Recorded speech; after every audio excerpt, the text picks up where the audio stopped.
J'ai survécu 3 fois à ce Parcoursup.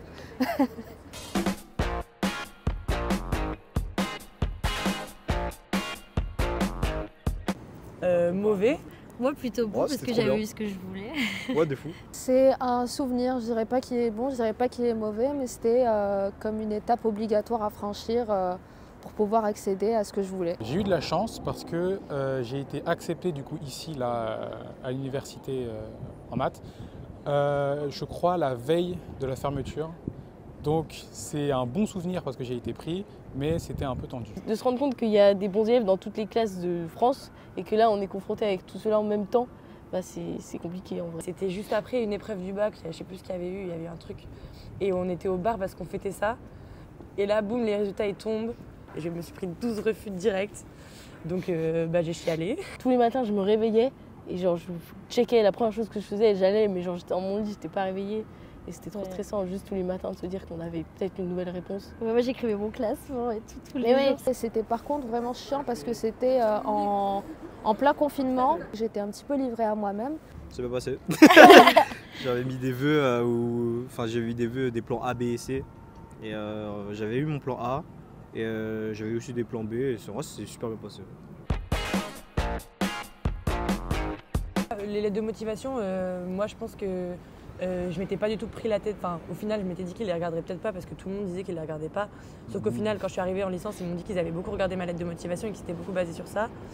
Donc, au final, pas rédiger les lettres de motivation, pas faire des copier-coller et s'en foutre des lettres de motivation. Il y a pas mal d'étudiants qui veulent absolument accéder à médecine. Ils font que médecine, mais ils sont pas acceptés. Ils font quoi? Faut franchement postuler un peu partout. Mais pas juste la même chose dans plein de facs. Genre moi j'avais demandé la médecine à Paris, mais j'avais demandé aussi des licences de physique et des licences de chimie et des doubles sciences. Et au final c'est ça que j'ai fait. Genre faut pas se limiter à un domaine. Une erreur que j'avais faite, j'avais eu un vœu qui était en haut de ma liste, parmi ceux d'en haut de ma liste, mais j'ai eu un autre vœu qui était arrivé après. Et donc je l'ai pris. Mais ça a annulé l'autre. Et ça, je ne savais pas. Et donc, je me suis dit, ah merde, parce que je préférais vraiment l'autre.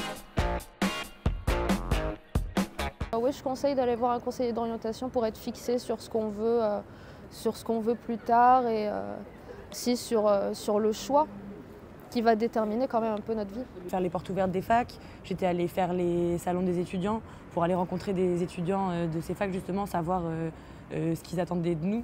Et justement savoir comment rédiger ces lettres de motivation comme ça. Au lycée, on n'a pas trop d'expérience, donc peut-être parler du stage qu'on a fait en 3e pour certains, ou des trucs qu'ils ont fait à côté, activités sportives, je crois, ce qu'on m'avait dit. Toutes les petites contributions qui peuvent montrer qu'on est intéressé, genre par exemple faire les portes ouvertes et tout, faut le caler plus ou moins en disant vas-y, moi j'ai fait les portes ouvertes, j'ai vu ça, j'ai parlé avec tel prof, ça avait l'air cool, ou genre j'ai parlé avec tel asso, ça m'a intéressé. Et je pense pas s'y prendre trop tard, comme j'ai pu un petit peu faire. Genre prendre ça à la légère et me dire attendre d'avoir les cours ou d'avoir les explications, mais plutôt aller se renseigner soi-même avant de comment ça fonctionne. Je trouve que c'est pertinent. Moi, dans mon cas, vu que je fais des maths, je sais que c'était très ouvert à l'arrivée, donc là-dessus, j'avais pas trop de soucis à me faire. C'est complètement subjectif. Je pense que ça dépend ce qu'on cherche dans la vie. Enfin, je pense que si j'avais regardé le taux d'insertion ergo, ça aurait peut-être un petit peu influencé mon choix et je crois que je suis contente de ne pas l'avoir eu. Entre le nombre de gens qui rentrent à la fac et le nombre qui en sortent et qui cherchent du travail après, ça n'a rien à voir. Juste d'essayer, donc déjà de se dire à ce moment-là, putain en fait, il faudrait que je cherche un travail. Alors qu'on sort de terminale, si tu rentres à la fac, c'est pour faire une licence ou un bac plus 5 genre, t'en es pas là.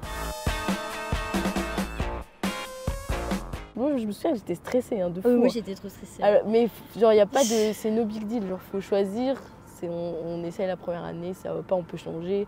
Ouais, c'est vrai, changer de parcours, par contre, en université, c'est pas du tout la honte. Il n'y a pas de honte, je sais pas quoi. Tout le monde le fait. Tout le monde le fait. C'est rare les gens qui prennent un parcours et qui s'y tiennent jusqu'à la fin. Il y en a plein de potes qui, au final, ont demandé la première fois, ils l'ont pas eu, qui ont demandé la deuxième fois, ils l'ont eu. Donc, genre, pas s'arrêter au premier refus. Et c'est très facile de rattraper un domaine qui est assez proche. Par exemple, si vous venez de sciences, vous pouvez en général, elle est dans quasiment la plupart des autres sciences sans trop de difficultés. Du coup, en vrai, paniquez pas. Si jamais vous n'avez pas vraiment votre premier vœu et c'est vraiment ça absolument que vous voulez faire, faites une L1 ailleurs. Il y a vraiment des tremplins, il y a plein de choses, il y a vraiment plein de moyens de rattraper. Même là maintenant en Master 2, il y a des gens qui ont entre 40, 50, 60 ans. Donc franchement, on a toute la vie pour faire vraiment quelque chose qui nous passionne.